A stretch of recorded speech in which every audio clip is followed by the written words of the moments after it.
बिस्मिल्लाहिर्रहमानिर्रहीम। अस्सलाम वालेकुम नाज़रीन, मैं हूं आसिम नसीर और आप देख रहे हैं हमारा यूट्यूब चैनल आसिम सीरीज। नाज़रीन, मेरे साथ मौजूद है मशहूर और मारूफ एस्ट्रोलॉजर, बिजनेस कंसल्टेंट और इस्लामिक स्कॉलर मोहम्मद उसामा अली, जिनका व्हाट्सएप नंबर हमारी स्क्रीन पर मौजूद है। अगर आपको रब्ता करना है तो नीचे दिए गए नंबर पर रब्ता कर सकते हैं। इसके अलावा जिसने अभी तक हमारे चैनल को सब्सक्राइब नहीं किया तो बराए मेहरबानी हमारे चैनल को सब्सक्राइब भी कर दें। अस्सलाम वालेकुम उसामा साहब, क्या हाल है, कैसे हैं आप? जी वालेकुम अस्सलाम। मैं खैरियत से हूँ आसिम साहब, आप सुनाएं क्या हाल है? अल्लाह ताला का बड़ा करम है उसामा साहब। अच्छा उसामा साहब, 8 फरवरी से पहले हम आपसे एक सवाल करते थे कि पाकिस्तान में इलेक्शन होंगे या नहीं होंगे। अब सवाल जो है वो बदल गया है। पाकिस्तान में हुकूमत कौन-सी बनेगी? किसकी हुकूमत बनेगी? आप क्या समझते हैं, नून लीग, पीपल्स पार्टी और जमीयत उलमा इस्लाम, एमक्यूएम, ये तमाम सियासी जमातें मिल के पीडीएम 2 बनाएँगी, या क्लेम करती है पीटीआई के सबसे ज़्यादा उम्मीदवार उसके हैं, जो कि ऐसा हकीकत में है भी। पीटीआई कह रही है कि वो हुकूमत बनाएगी, केपी में, पंजाब में और वफाक में। तो ये एक अभी मामलात जो हैं बड़ी गंभीर सूरत-हाल इख्तियार कर चुके हैं कि हुकूमत बनाएगा कौन? तो आपका इल्म क्या कहता है, कौन हुकूमत बनाएगा? जी बिस्मिल्लाहिर्रहमानिर्रहीम, अल्लाहुम्मा सल्ली अला मुहम्मद व अला आले मोहम्मद। आसिम साहब, अभी तो मुझे लगता है कि जिनकी हुकूमत है उन्हीं की रहेगी। और ये सूरत हाल जो है कोई इतनी अच्छी नहीं है। 2 माह जैसे बारहा आप लोगों को बताया, नाज़रीन को बताया कि हम अनरेस्ट में हैं, हम टेंशन में ही रहेंगे, हमें अप्रैल के बाद कोई सुकून का सांस शायद नसीब हो, और उससे पहले तो बहुत मुश्किल है हालात जो है। और इन हालात में फिर ये भी पॉसिबिलिटी है कि जो अ, नहीं होना चाहिए वो हो जाए। और इस तरह की सूरत हाल में ये हुकूमत अगर मिसाल के तौर पे कोई बड़ी धौंस ज़बरदस्ती से बना दी जाए, बहुत अच्छा सोचें हम, तब भी वो अप्रैल तक जैसे कहते हैं ना कि कोई इंतशार ही होगा और अनरेस्ट ही होगा, और ये अब टलने का नहीं है। ये जाके कहीं अप्रैल में हमें थोड़ा बहुत हम सीधे होने लगेंगे, और थोड़ी-सी इसमें रियलाइज़ेशन आएगी सबको। ये 2 माह हमने भी सीखना है, जिनको अभी तक समझ नहीं आई उनको समझ आएगी, और उस वक़्त तक काफ़ी देर हो चुकी होगी, क्योंकि उस वक़्त तक हम बॉर्डर्स में घिर चुके होंगे, बॉर्डर साइड्स में। और चाहिए तो ये था कि अगर इलेक्शन करा ही लिया था तो जो मैंडेट था उसका एहतराम करते। पीटीआई का बैट ले लिया, आप लोगों को तो पता है ना, बादियुन नज़र में, कानून की लैंग्वेज में, तो बादियुन नज़र में जो ये कैंडिडेट्स हैं, ये इनको जो वोट पड़ा है वो पीटीआई का वोट है।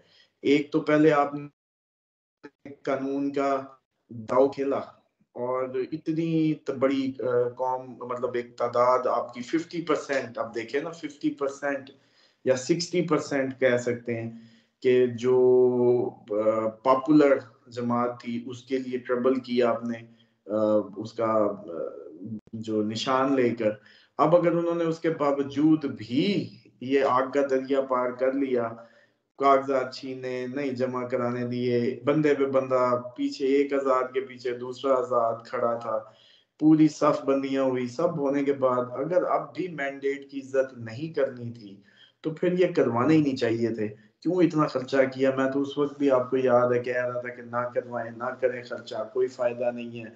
क्योंकि मुझे तो ये सूरत हाल नजर आ रही थी कि कुछ नहीं होना। मतलब कोई हमारे, हम सोचते थे ना कि इलेक्शन हो, वो तो उधर होता है जहां मैं समझता हूँ कि कोई इन सारी रिवायात की कदर हो, कि भाई मैंडेट जिस जो ले जाएगी क्लियर, और जो क्लियर मैंडेट ले जाएगी वो हुकूमत बनाए, जैसे दुनिया में होता है। और बल्कि ऐसी ही मजबूत हुकूमत के तो सब ख्वाब देखते थे जो इस दफा बननी थी, अगर इस मैंडेट का जेन्युइनली एहतराम किया जाता, ताकि वो हुकूमत अपने फैसले ले सके, बोल्ड फैसले ले। क्योंकि खसूसन जिस वक्त में हम दाखिल होने वाले हैं, जो हमारे हमसाया ममालिक से मामलात की खराबी, इस खित्ते में जंगें, और इस सूरत हाल में तो मजबूत हुकूमत ये इस मैंडेट की शक्ल में हमें मिल सकती थी। लेकिन मुझे लगता है कि जो इंटरनेशनल कुव्वतें हैं असल में, वो अब पाकिस्तान को उन्होंने ठान ली है कि इसको अब स्टेबलाइज नहीं होने देना। और ये जो इतनी अमेरिका के और इनके बयानात आते हैं, जी मुबसरीन देख रहे हैं और ये कर, सब ड्रामेबाजी है। क्योंकि चाइना के स्टेक्स हैं, गवादर सी पैक चलने नहीं देनी थी। मैंने बहुत पहले कहा था कि जब जिस दिन हम गवादर के करीब गए, सी पैक एक्टिव हुई, यहाँ से दुबई को भी मसला है इस पोर्ट से, अमेरिका को भी मसला है, तो ये डेफिनेटली ये चाइना के रास्ते में रुकावट डालेंगे और पाकिस्तान अनरेस्ट में चला जाएगा। और उस वक्त मुझे याद है जिन्होंने प्रॉपर्टीज ली गवादर में, तो मैंने कहा था कि गवादर में ना करें, कोई फायदा नहीं, जिस दिन ये एक्टिव होने लगेगी उस दिन आपका मुल्क जो है ये अमेरिका ये जम्मू का नकाब उतार के आ जाएगा। तो अब भी यही होना है जो हो रहा है, आप हम देख रहे हैं, हम आपस में गुत्थम गुत्था है, कहानी कहीं और से ऑपरेट हो रही है और वो नहीं चाहते अब। और आने वाले दिनों में भी मैं समझता हूँ कि अब वो जो इमरान खान का भी नारा बिल्कुल सही था, गुलामी की जो बात करते थे, वो आजादी की जो बात करते थे, ये वो पहले हमने ब्रिटेन से ली थी, इस दफा अमेरिका से लेनी थी। तो एब्सोल्युटली नॉर्थ से जो कहानी शुरू हुई थी ये अब उसका सीक्वेंस है, तो अब देखें ये स्ट्रगल कहाँ तक जाती है, क्योंकि अब ये होना तो है, आखिर तो आजाद होना है। तो उसके इस दफा कौम ने अपना हिस्सा, अपना इंटेंशन शो कर दी है, लेकिन इतनी जल्दी ये फल नहीं मिलेगा, ये 2 माह मजीद स्ट्रगल मांगेंगे, मजीद अनरेस्ट होगा, मजीद डिस्टेबलाइजेशन होगी। और same as it is China को काउंटर करने के लिए पहला ये स्टेप है कि जो गवर्नमेंट फॉर्म हो वो प्रो अमेरिकन हो, प्रो इंडियन हो, अगर वो नहीं होती तो फिर ये होगा कि मोदी अटैक करेगा गिलगित और ये साइड्स पे, ताकि चाइना को वहां से काउंटर करे और रास्ता उसका रोके। असल में ये इंटरनेशनल कुव्वतें लड़ रही हैं, हम लोग हम आपस में गुत्थम गुत्था अपने बच्चे मरा लेंगे इस सियासी जदल के चक्कर में। हालांकि ये बिल्कुल, ये देखे ना, मेरे मुंह से सुनते इनको अल्लाह ने इतनी इज्जतें दी, 3 बार वजीर आजम बने, क्या भूख है यार, बस करो अब, मतलब 3 बार हुए हो, इज्जत करो, वोट को इज्जत देने की इतनी बातें की हैं, तुम्हें नहीं पता, कुरान इसके सर पे रखे, पूछें इससे कि बताए कि ये आजाद जो 98 95 चलो जो भी है जी, नहीं है 170, 50 है, 90 है, जो भी है, वो पीटीआई के तो हैं, ये तो मानो कि निशान छीन लेने से उनकी जिस वोट की, जिस वजह से वोट की वजह तो नहीं छीन जाएगी, कि आप ये भी अब कह देंगे नहीं नहीं ये तो आजाद है, मतलब आपने पहले उनके निशान छीना, फिर वो करके अब उन्होंने अपनी पार्टी को वोट डाला, इमरान खान को डाला, अब आप उससे भी मुकर जाए कि ये तो वोट, मतलब ये अनरेस्ट की तरफ मजीद ले जाने की कोशिशें, और कौम नहीं माफ करेगी, तारीख नहीं माफ करेगी, और शायद मैं समझता हूँ बहुत अच्छा हो रहा है, क्योंकि नवाज शरीफ शायद, मतलब जैसे कहते हैं ना कि कोई कसर रह जाती तारीख में, 3 बार वजीर आजम, कोई नेक नामी, कोई इज्जत, कोई कहीं किसी मजमून में, लेकिन इन्होंने लानतें लेनी थी एक्सट्रीम की, वो इन्होंने, इनका मुकद्दर थी, और ये वो अपना हकीकी चेहरे दिखा रहे हैं कि हम कितने जमहूरी हैं।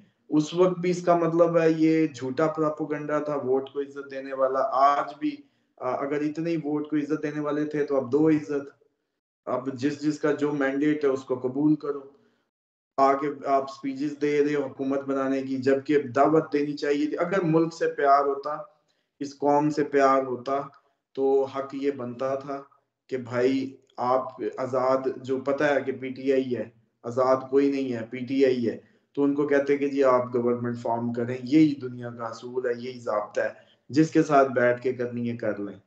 लेकिन इनको मुल्क से तो कोई लेना देना ही नहीं है, इनको इस गरीब की तो कोई फिक्र ही नहीं है। और आप देखेंगे इन 2 माह में जो इनके रहे से एक असर थी ना, सपोर्ट जो थी, जो जितनी मतलब इनको ये वोट शोट मिले और जितनी कि इन्होंने हलाल की सीटें जो इनकी अपनी होंगी, वो भी लोग अब इनके खिलाफ हो जाएंगे, वो लोग भी अब इनके ऊपर बैश करेंगे।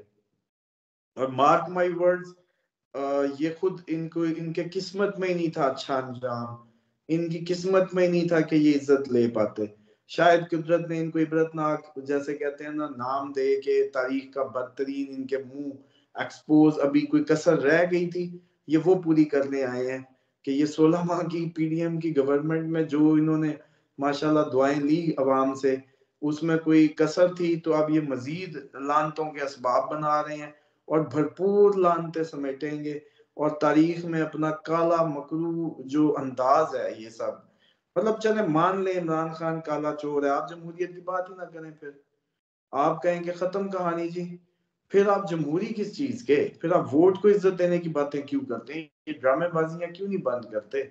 जब एक बंदा है, आपने जमहूरी सिस्टम में, आपका वो जेल से बैठ के भी लड़ सकता, आपने वो भी नहीं, मतलब आपने कुछ भी नहीं करने दिया, उसके बावजूद भी मैंडेट मिला है। अब तो उसको मानो, अगर मुल्क से हकीकी प्यार है, गरीब की फिक्र है, तो स्टेबिलिटी तो तब भी आएगी जब जिसका मैंडेट है वो बनाए गवर्नमेंट।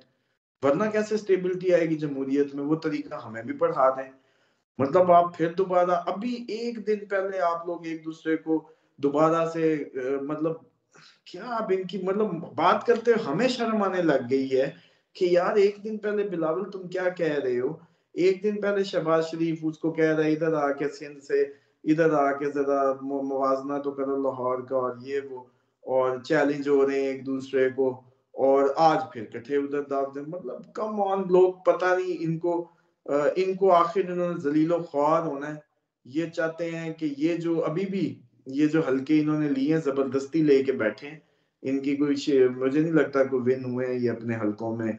मेजर जो सीट्स हैं इनकी, जो कायद हैं सारे, तो मुझे लगता है कि ये कीमत देंगे इस सब की। ये ऐसे नहीं टलेंगे, इन्होंने भरपूर लानतें समेटनी है, दिल भर के तारीख में गंदा होना है, और ये वो होने जा रहे हैं।